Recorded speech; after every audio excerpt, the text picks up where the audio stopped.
Now, as per the design, here is what the iPhone 5 will probably look like. Taller screen, smaller dock, and unibody design. Soak it in because you, your friends, and millions of people around the world will carry it in their pockets. Ever since the first part leaked for Apple's upcoming handset, the internet has chimed in as it's why it sucks, why it's not innovative. I'm never buying an Apple device again, etc. and that kind of thing. But there is a reason Tim Cook and company are going with the design you see above. Don Lemon, an industrial designer, explained why the iPhone 5 looked the way it does and extrapolates the experience to reach conclusions that make perfect sense. Simple, it's about refinement and functionality, and big reason why Apple chose not to start from scratch. The upcoming iPhone 5 with its unibody backplate is an evolution of what first began with the first generation iPhone in 2007. Lemon explained why there is now a wraparound metal back and how it incorporates and improves upon the stainless steel antenna design first introduced in the iPhone 4.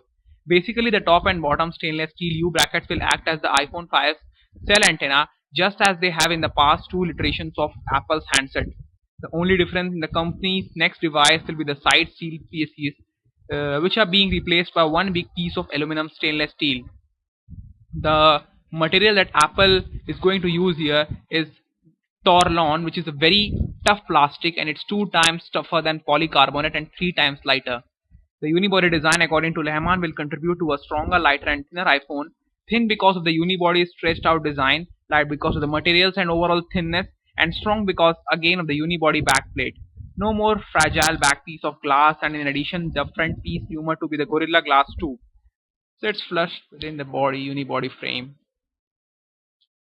According to the new report, Apple's iPhone 5 will measure in at just 7.6 mm thick, 18% thinner than the iPhone 4S, which comes in at 9.3 mm. A Chinese language newspaper, scans of which were acquired by Apple.pro, claim to have an enclosure of Apple's upcoming iPhone, which we have seen plenty of over the past several weeks. The newspaper report says consumers can expect three very big changes overall the current iPhone 4/4S design. The phone is much bigger, measuring 58.47 mm wide, 123.83 mm high, and 7.6 mm thick. The screen is 4 inches. The earphone jack has been relocated to the bottom of the phone. The dock connector is much smaller, similar in size to micro USB. Specs regarding the headphone jack and smaller dock connector have already been rumored, and we have long expected a slightly different design. Extending the device's screen and using a smaller dock connector seem to lend credence to a thinner phone, as there is more room for components. In addition, the iPhone 5's new screen lends itself to a thinner frame, so perhaps we'll see a device at Apple's September 12 media event that's 18% thinner than what's available now. That's wafer thin and frankly maybe too thin. One of the iPhone's more glaring issues, something that's not often discussed, is the device's tendency to latch onto any Wi-Fi connection available, no matter how bad.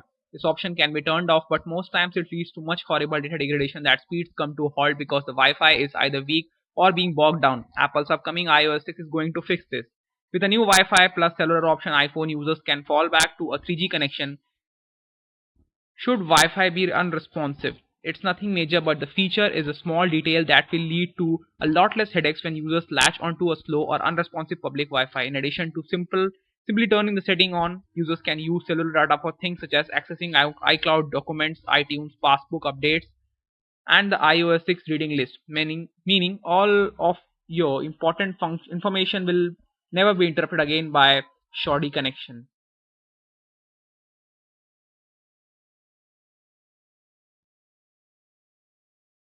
This is a closer look at the iPhone 5 shrunken dock connector. How many pins is it?